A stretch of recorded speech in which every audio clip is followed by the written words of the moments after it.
This edition of MacVoices is sponsored by Molecule, the reinvented air purifier. For $75 off your first order, visit molecule.com and use the promo code MacVoices at checkout.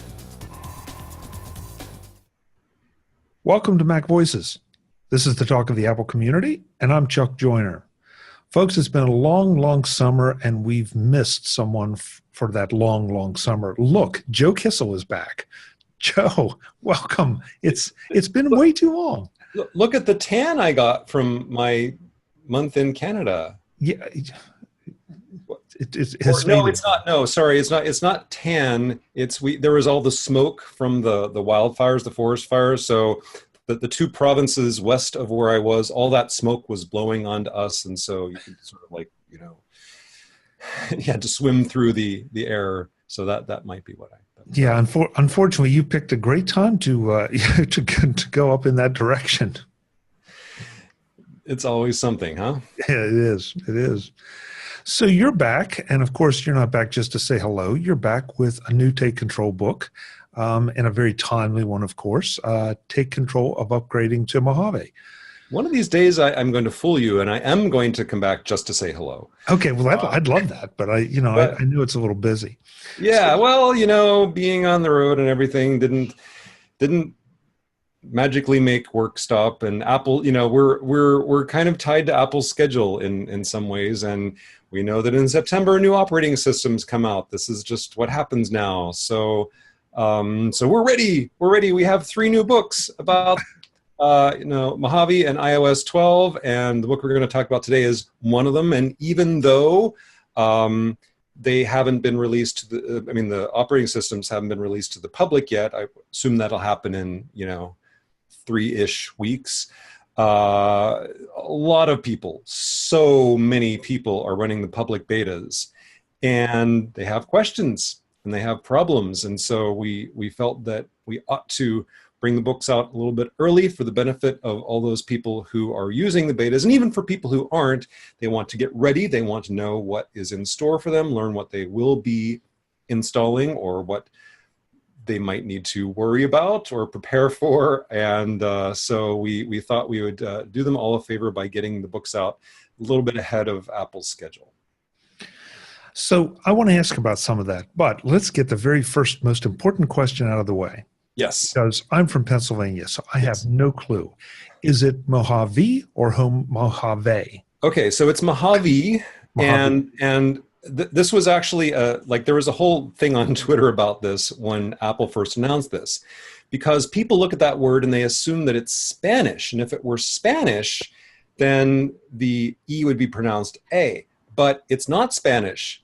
Mojave is a Native American language, Native American word. So according to the phonological rules of that language, it's actually Mojave. So I'm not going to take offense if somebody mispronounces it, as I'm sure many people will. I mean, we've gone through this before. There were a lot of people that had differences of opinion about the operating system named after the big rock in Yosemite. What is it? El Capitan, or is it El Capitan, or is it some other whatever variation? But it's macOS 10.14. So if you don't want to say Mojave or Mojave, then it's just 10.14 and it's fine. Well, I've heard it pronounced by so many different people, so many both ways, and people that I respect as having some knowledge of it. And again, so I figure I got to find somebody that lives in California that can really put this to bed. It's not just that I live in California, but I also do have a master's degree in linguistics. So, Oh, okay. But also, like last summer on our summer vacation, we drove through the High Sierra and we saw Yosemite and we saw El Capitan. And this summer, on our way on our way up to Canada for our vacation this year, we drove through the Mojave. So this wasn't planned. This wasn't like, I have to go and visit the California place every, like I've never been to Mavericks. But it just happened to work out that way. So I felt like that, that makes my writing so much more authentic because I've actually experienced the Mojave, I like it. I like it. I didn't realize that visiting a place made writing more authentic, but okay, Oh, I'll absolutely. buy it. I'll buy it. So the other thing that you started out with, you're right. So many people are running this beta, and for years, our advice has been, please stay away from betas because things are not finished. Things break.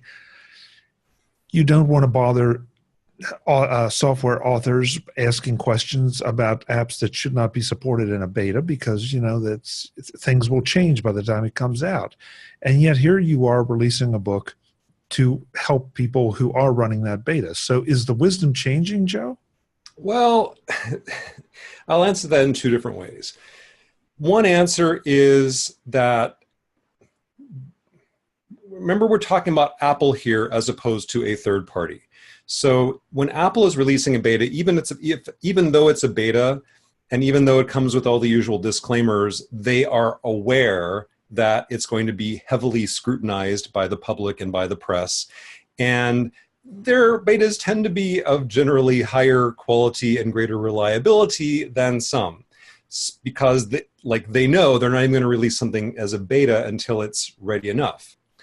There are some exceptions that we'll mention in a moment.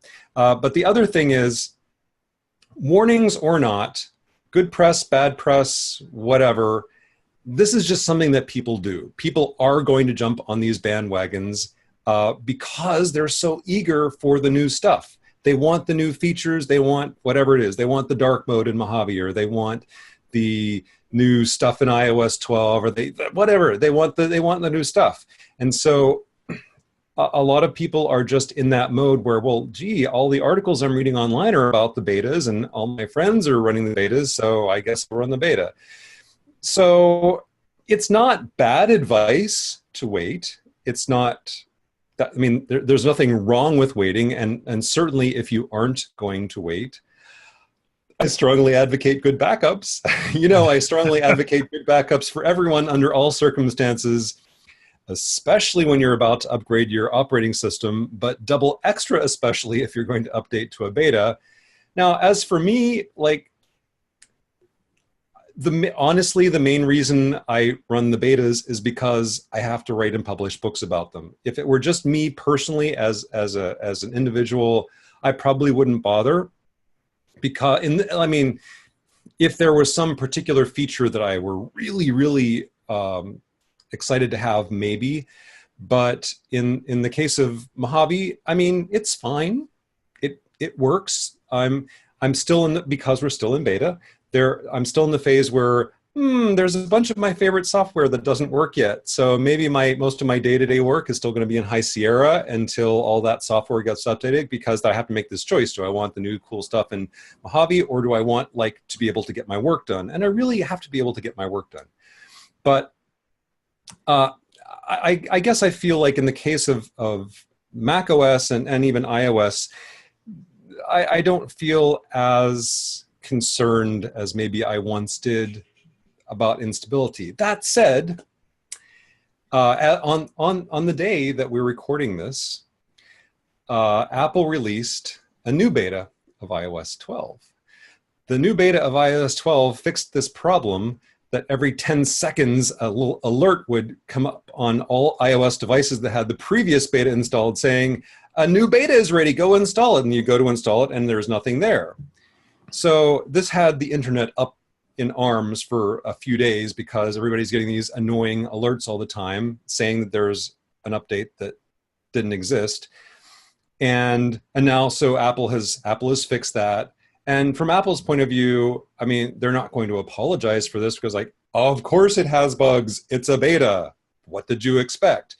But that doesn't stop people from getting upset about it. So, you get a beta test, you have to accept that some parts of the experience will be suboptimal, but you also have an opportunity to give feedback to Apple or whoever about those suboptimal parts so that they can make it better for everyone. And that's really the whole point of beta testing, is to find bugs, find problems, find issues, and tell them about it so they can fix them. Yeah, it's just, the other part of the advice that we used to give, and there's still pundits out there, experts, not even just pundits, but experts, saying, not only don't run the betas, but don't jump on, day one. Wait maybe for the point 1 release or the 0.01 release to come out, just to make sure everything is reasonably well the way it should be. And I've kind of been following that for the past few years, and yeah, it gets very tempting because you see some cool new features, and sometimes they're cool and sometimes they're really useful. So I try to make the choice between, do I need this to be really productive, or do I risk it? And so it feels like it's yet again another way that things have evolved. Well, I will give you my opinion on the matter, and this is the opinion of someone who used to manage software development for a living. I keep hearing this advice of don't install the whatever 0.0, wait for the 0.1 or whatever. And I understand the intent behind it, but I also really shake my head a lot when I hear that, because from the developer's point of view, that's not how software works. So let's say, we're on whatever, build 5,000 and something of Mac OS. So there's going to be, let's just call it build 5,000. Let's pretend that Mac OS 10.13, the latest, I've lost track, the latest release of 10.13. Let's just call it build 5,000. All right, so then there's build 5,001 and 5,002 and 5,003. And as the engineers are making these new builds, they're not all released to the public. They're just like, okay, we're going to try this. We put some new stuff in, we fix some bugs, put some more stuff in, fix some bugs. Now we've gotten to the point where now it's at build 5,103. I think we're ready to release this, and we're going to call it, 10.14 beta 1. And then a few more builds later, okay, we're going to call this one 10.14 beta 2. So the assignment of a beta number to a build is kind of just arbitrary. It's like whenever the developer feels like, oh, that's good enough, we'll just give it that designation. But really, in between every 2 versions that the public sees, there are lots and lots of intermediate versions that the developer sees. And every version fixes some things, and most versions break a few things too, because that's just the way software development works. So from my point of view, in general, later builds are better than earlier builds, because in general, bug fixes outweigh newly broken things. Now, if a new build has added a feature, and this is the first time it's available to the public, and that new feature is broken, well, then, that would be an argument for, in that particular case, waiting till the next build. But I kind of want to dispel the myth that there's something magical about numbers, like calling it version 1.0 or 10.0 or 8.3 or whatever. Those designations are completely arbitrary. They are just marketing. They don't have any real meaning as far as quality goes. There have been times when 10.1.1 ships and it's fine, and then 10.1.2 ships and then that's got a problem, or some intermediate version has some issue. And there have also been X.0 builds that have been really, really solid. So my advice is just to not get hung up on the numbers, because they're really kind of a fiction.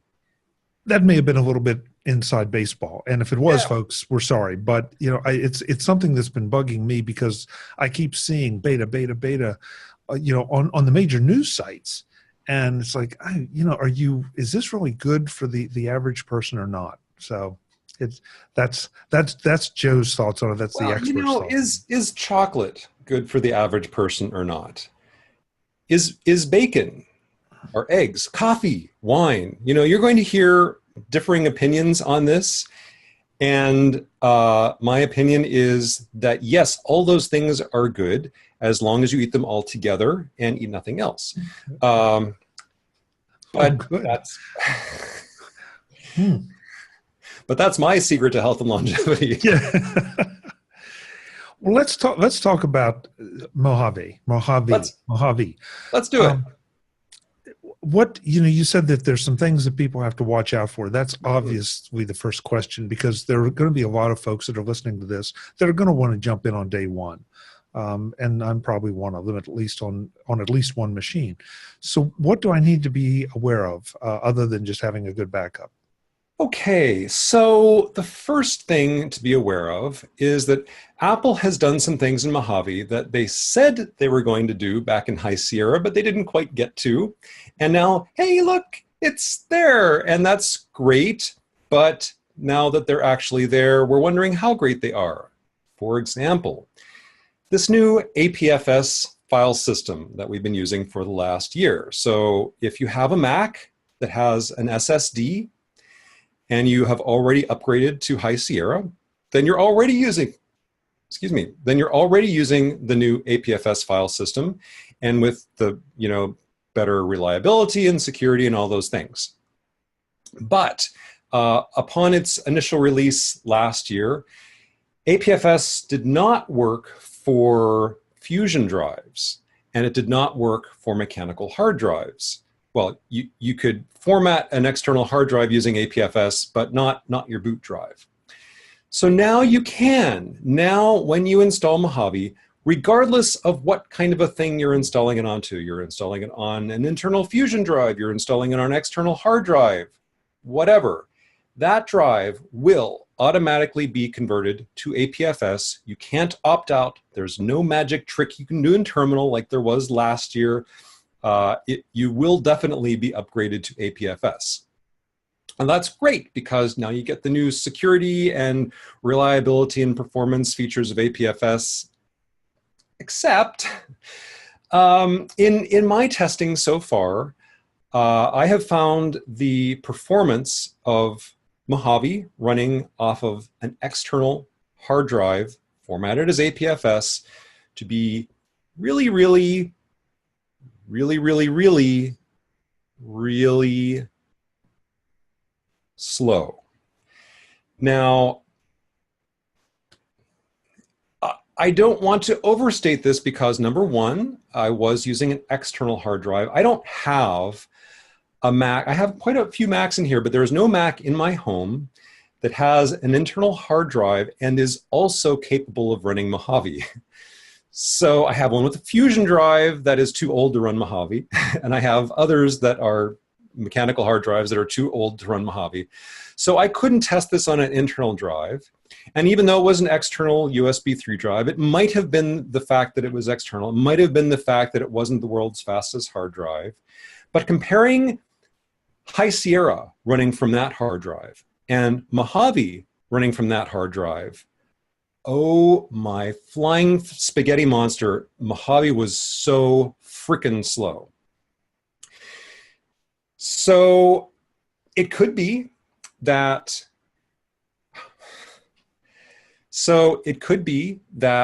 between now and when Mojave is finally released, that performance increases, it improves. It could also be that if you are running on an internal hard drive that is a lot faster than the external hard drive I was using, that you won't experience this problem, or that it'll be so minor that it won't bug you. But there will be situations in which people with mechanical hard drives will find this change to APFS to be less of a blessing and more of a curse. So that was a thing to be aware of. There is also the fact that APFS still, even today, even in Mojave, cannot be used to format the drive that you back up your Time Machine onto. So you can use Time Machine backing up your Mac onto an HFS Plus drive, but the target, the destination drive that will hold your backups, still cannot be formatted as APFS. So if you accidentally format your target drive that way, you will experience a great deal of pain. I hope that you don't. So that is one of the first examples that I found that kind of made me go, One of the first things I talk about in the book is this changed APFS. If you are using a Fusion drive, or if you're using an SSD, you will probably never notice a thing, and it will just be fine. But if you're using a strictly mechanical hard drive, I would make sure you have a really excellent backup, because you might, after trying out Mojave for a few hours or a couple of days, feel like I'd be happier going back, possibly. Or maybe you want to swap out that hard drive for an SSD. That's another thing you could do. Well, that was one of the questions I wanted to ask when you're talking about the slow performance on the external. Is that an external rotational or is that an external SSD? No, it's not an external SSD. It's an external mechanical hard drive. Okay. So the other thing that I have to wonder about, I know there's no compatibility problem with me plugging in an HFS drive into an APFS Mac. Yes. Is there anything, any gotchas that if I have something either, well, it's not going to probably touch a network drive, but if I have an external drive attached to my Mac when I do the upgrade, is it reaching out and trying to convert that too? No, it will only convert the volume that you are actually installing Mojave onto. It won't touch any other volume, so you don't have to worry about that. And presumably, I guess, I don't know for sure, I assume that one day, maybe next year, maybe when we, I don't know, maybe when we have macOS Joshua Tree, I have no idea. Maybe at some point, I imagine that APFS will be made to work universally, including time machine backups and wherever else. So sooner or later, I expect this problem to go away, but I had expected it to be gone a year ago, and then I expect it to be gone now, and it's still not. So we'll see. Okay. Yeah, that's a potentially big gotcha if you're talking about that kind of slow performance. But again, we're talking about betas. So Right. There may be something magical when the actual release version comes out. How about anything else? Any peripheral considerations or issues? No, your printers and scanners will work just fine. Sorry, that was making a pun on the word peripheral because see, the word peripheral can, never mind. Yeah, a few things. So there's some different stuff in the installer. You're going to see some, well, depending on how, because some people just install the new OS right over the old one, whereas other people say, no, I'm going to do a clean install onto an like do a backup and then start, erase my volume and then do a clean install onto that and then restore other stuff, migrate it from my backup. So depending on how you go about doing things, you may see some different screens. You're certainly going to see a screen inviting you to use dark mode. So if you like the idea of dark mode as opposed to what we have always used, which is light mode, then you just click a button and now all of your stuff will be dark. So if you dig that, then that happens during the installer. You'll also see some new stuff about privacy and security. But then there's another screen that appears under certain circumstances where you're asked to set passwords for your, even though your administrative users already have passwords, you have to confirm them or reset them as the case may be. You can choose the same password over again, or you can choose a new password, but you have to do something. You can't just let the existing accounts be without touching the passwords in some way. And this is a new thing, and it has to do with some of Mojave's many new security features, but people are going to look at this and say, what? And so that's a thing you're going to have to work through. And then after you've installed Mojave and it's now, you've restarted your Mac, what we've gotten used to over the last quite a few releases is that as soon as you restart your Mac for the first time under the new operating system, bing, bing, bing, bing, all these dialogues come popping up saying, oh, I need your password for this. I need your approval for that. I need you to agree to all these different things. Really, it can be really irritating, especially when you're in the process of trying to type in your password in one dialog and another one pops up in front of it, and just, it's a little bit crazy making. Well, new in Mojave, Apple has increased the number of these pop-up dialogues, and you have many more of them now, many new questions to be answered. So you might already expect to have some things pop up like asking for accessibility access. If you run certain kinds of system enhancements like default folder or text expander or a bunch of background things, Keyboard Maestro, a lot of these apps need accessibility access to be able to manipulate parts of your user interface. And so we're accustomed to seeing requests for that kind of permission, but now there are even more kinds of requests. So there is a whole new category. If you go into the security and privacy pane of system preferences and then into the onto the privacy tab within there, there's a couple of new categories on the left. One is called automation. So some of the things that used to be in the just sort of general accessibility category now have this special automation category that they're in. So you have to specially grant access to that. And then there's another new category called full disk access. And this is going to trip up a lot of people because when an alert comes up saying an app wants full disk access, you can't just click a button in a dialog. You have to open up system preferences, go to the right place, and manually, type in your password, and then manually click the correct checkbox in the correct place. And it's going to look scary because Apple's going to warn you, if you do this, then this app is going to have access to all the files on your disk. So people are going to be worried about privacy. This is actually a good thing. Apple's doing this to make it harder for malware or spyware or adware to get access to your private stuff, like email or like your messages archive, because you have to manually go through this series of steps to grant something permission. And so if you don't recognize this app that's asking for permission, that's going to be a big clue that maybe it shouldn't be doing that. But something like spam sieve. All right, it's a spam filter.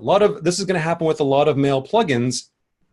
They have to be able to read your email to work. Like if you want spam sieve to filter your spam, it has to be able to read your email. Ergo, under this new security model, it has to have access to the files on your disk. So it's going to seem scarier than it really is. It's going to seem annoying. Nothing new is happening in terms of what these apps can access. It's just that you are being asked to validate that you're still okay with them accessing your disk in this way, whereas you weren't asked permission before. So that's a new thing. And speaking of mail, we have also been accustomed. Have I mentioned my love-hate relationship with mail? For a few hours every time we talk. So what usually happens, you upgrade Mac OS and you open mail for the first time. And it's like, oh, hold on, I got to convert all your messages in the new format. So just wait, and then you wait.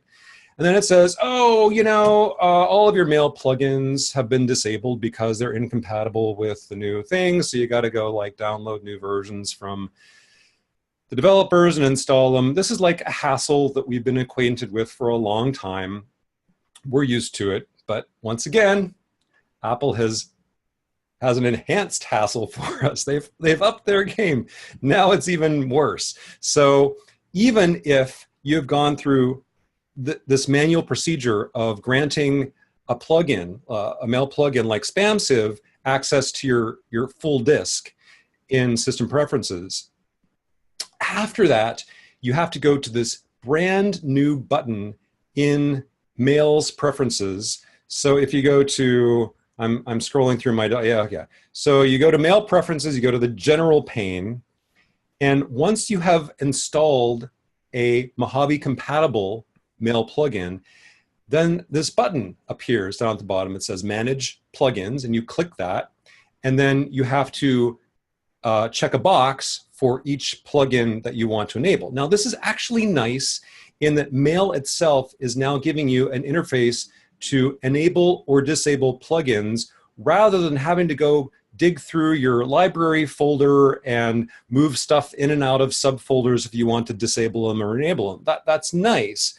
But again, it's something where you can't just click a button and when you're installing something and it's enabled by default. No, you have to know where to look, and you have to go dig through here, and you have to find that button, and you have to find that checkbox, and you have to check it, and you have to do this for each one of the mail extensions that you're using. And there's more. because Mail has changed a lot. Besides just that user interface, it's changed a lot about the ways it interacts with Mail plugins. So almost any Mail plugin you may be using will need to be updated.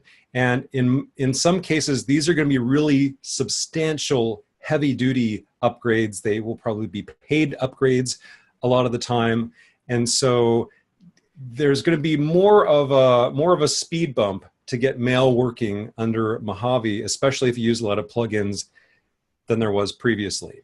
So those are, I mean, I could go on, but those are a few examples of things that I wasn't really expecting that you know, might make the experience a little less smooth than people would be expecting. Molecule is back as a sponsor of MacVoices this week, so I get to give you an update on my experiences with Molecule. Molecule is the only air purifier that actually destroys pollutants. No, not filters them, destroys them. Using a process called PICO, or photoelectrochemical oxidation, Molecule eliminates the bad stuff from your air at the molecular level. Things like allergens, mold, bacteria, viruses, airborne chemicals, stuff that you thought that your HEPA filter was taking care of. But that technology is 70 years old, developed in the 1940s. Molecule is nanotech brought right into your home and is so effective that one user reported she was able to breathe through her nose for the first time in 15 years after getting her Molecule.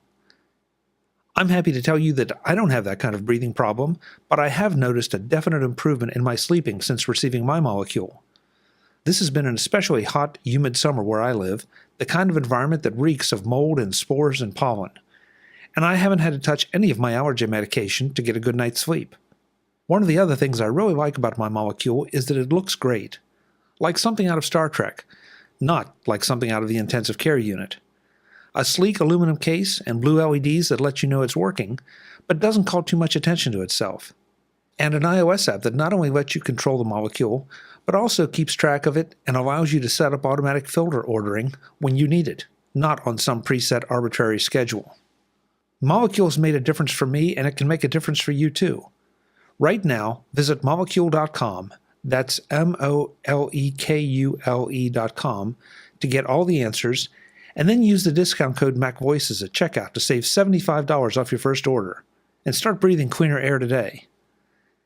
That's molecule.com and the code MacVoices at checkout to save $75 on your first order. You're going to love the way your Molecule looks, and you're going to love what it does even more. Thanks to Molecule for their support of MacVoices. Okay, so what I heard from you there is just an affirmation that Apple is really walking the talk of security that they've been doing for so long. Now, we know security is a pain. Security is inconvenient. No question. It'd be very nice to just leave your front door open and be able to walk in and out, but then, you know, you risk somebody coming in and taking your stuff.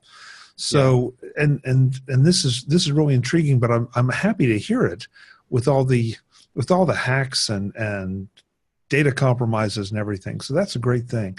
I do want to, a couple things here. I want to make sure though, I go back, the full disk access.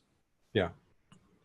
So what happens if I don't click that and I don't give, I don't know, well, Pages, okay, I'm trying to think of a good third-party app, but, you know, third-party app X, full disk access. How much am I hobbling it, or does it give me a warning and saying, okay, it won't operate or can't operate? Yeah, the exact behavior is going to depend on the app, but this is sort of, you know, we've talked about sandboxing before. So Apple basically, with some exceptions and constraints, Apple wants each app and its data to live in its own sort of walled off container, and it wants you to have to grant special access to look outside that container.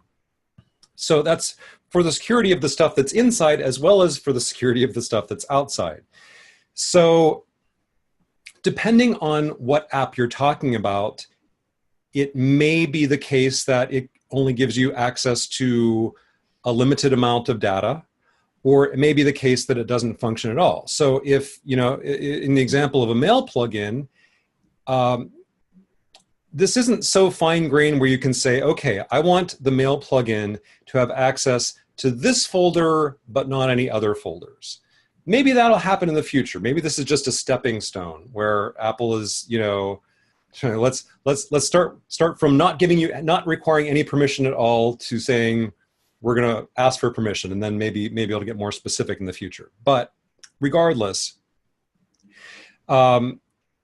if you're talking about something that needs to read your email or needs to read your messages or needs to read your calendar, like stuff that is going to be outside of its own sandbox, it might just do nothing. Like you open your app and it's like, whatever, it's an email app, and I don't know, you don't see any messages, or I mean, you're going to see some sort of alert message, some sort of dialogue explaining what it can and can't do, and the exact limits are going to vary by app.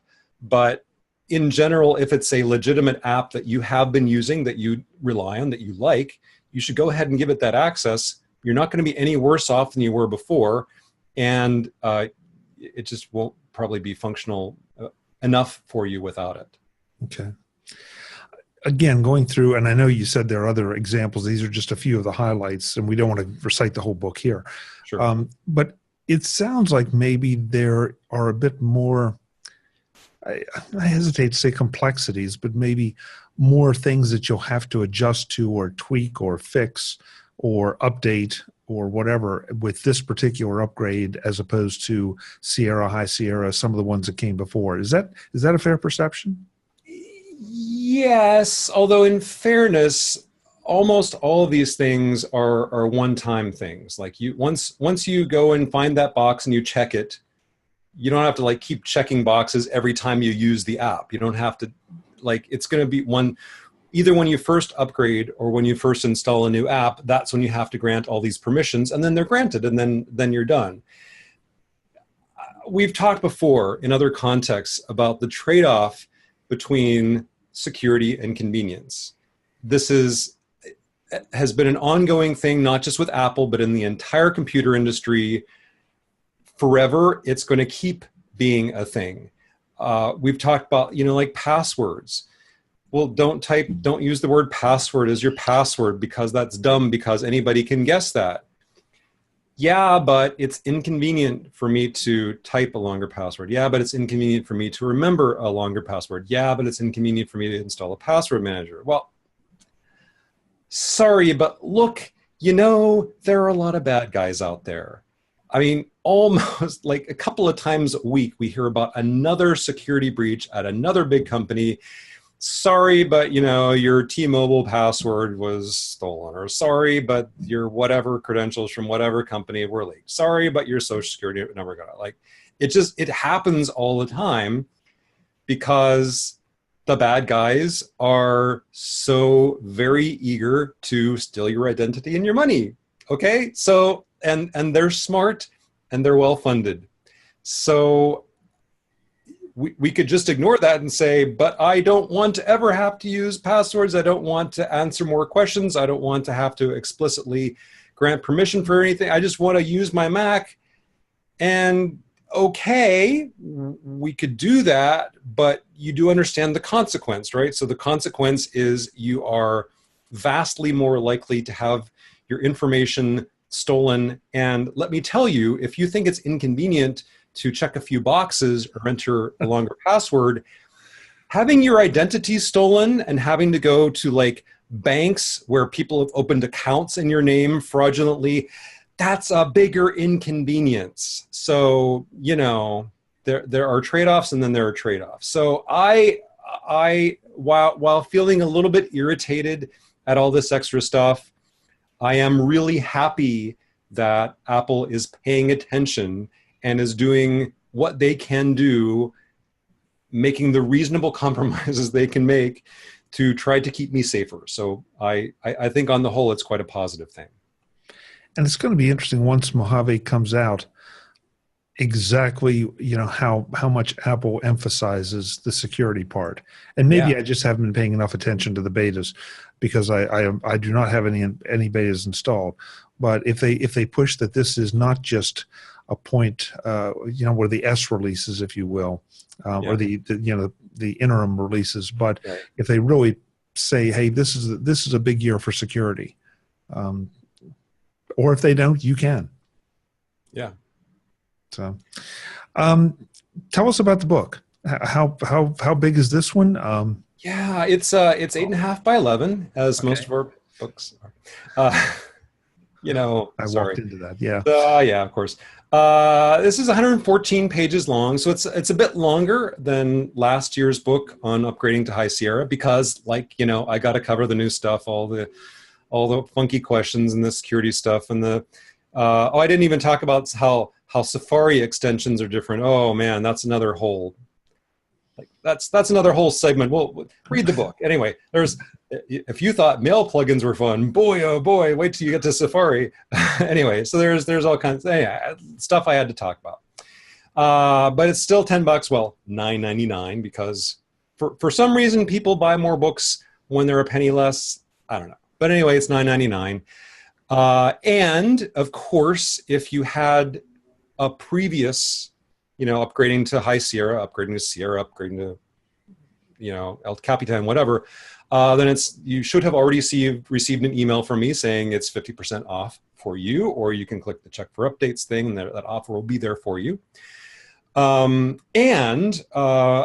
think I mentioned we also have two other books. There's Shelley McFarlane's Take Control of Mojave, which is like how to actually use all the stuff in it once you've successfully upgraded. And then Josh's book, Take Control of iOS 12. So if you don't have any of those books already and you want to buy all three of them as a bundle, you can actually save 35%. It's $25.98, because, again, but anyway, it's basically $26 for the bundle of three books. Retail price $40, so you save $14.02, I guess $14. So if you have none of these books, that's a pretty good deal. If you have older versions of any of the three books, you can update to the new versions of any or all of them for half off, and $10 for this one. So as I have said when we have talked about upgrading to the last umpteen versions of Mac OS, honestly, a lot of people don't need this book. A lot of people who already practice good backups, people who have been through this adventure regularly over the years, who keep their software up to date, who don't visit sketchy websites, you'll probably be fine.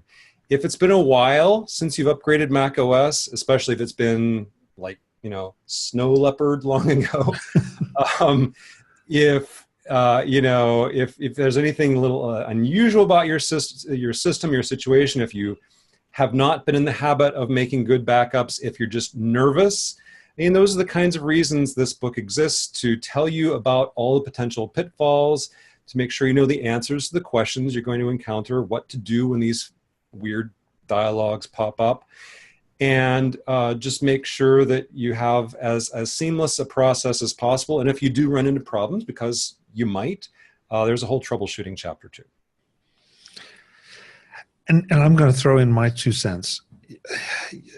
$10, $9.99 is cheap. You could go out and hire a consultant to install and make sure everything goes smoothly during your upgrade, or you can buy Joe's book and let him do it for you and save a whole lot of money, and also have your computer set up the way you want to, so you can just keep on doing what you do.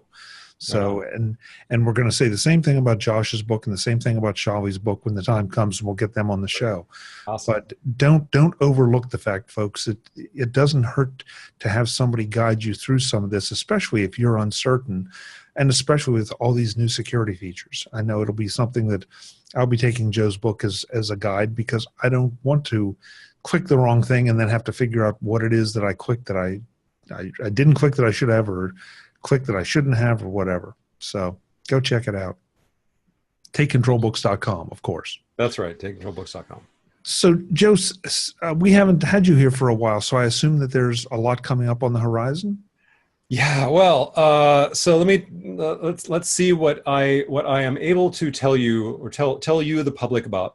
Oh, well, one thing is, because we wrote these 3 books while the respective operating systems were in beta, we do plan to update them as soon as Apple ships the final versions.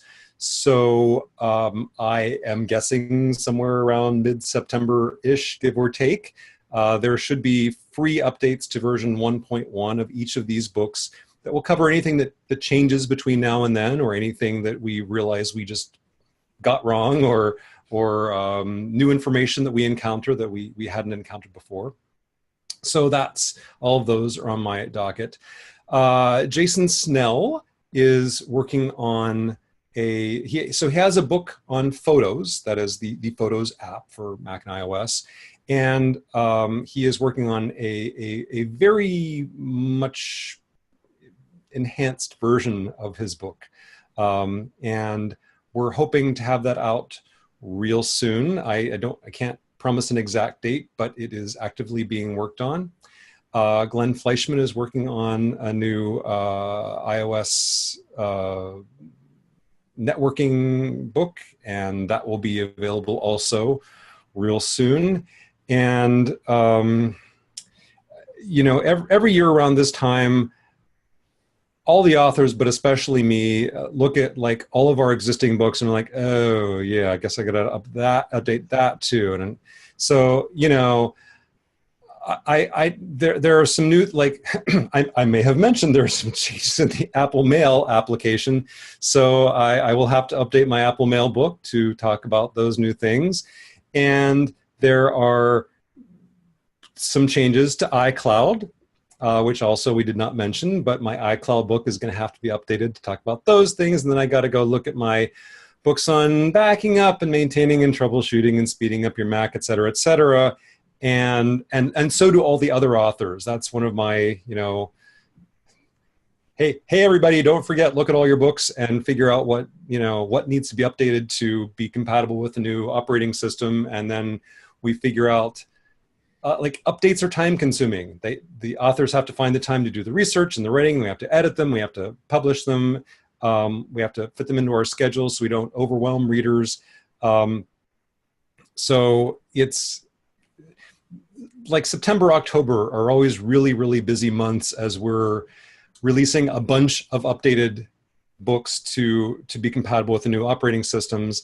And then on top of that, we are also working on some brand new stuff. So, because of course we are. And I will just say, I would mention too, we recently in earlier August, we did a survey of our customers. We got huge response, an unbelievable response. Boy, it turns out our customers have opinions. They're very strongly opinionated about some things.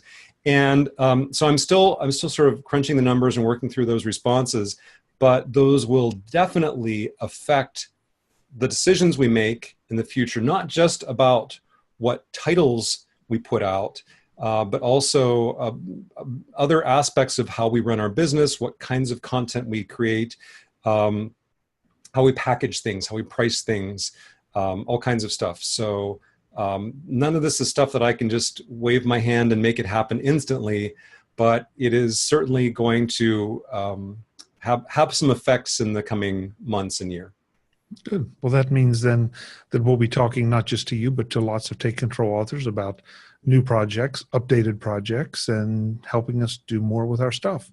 I certainly expect so. Joe, welcome back. It's great to see you. I hope you got a little rest in and a little vacation time. I'll sleep when I'm dead. Okay. Sounds good. Me too. See you next time. All right. Thank you. Folks, I'm Chuck Joyner. This is Mac Voices.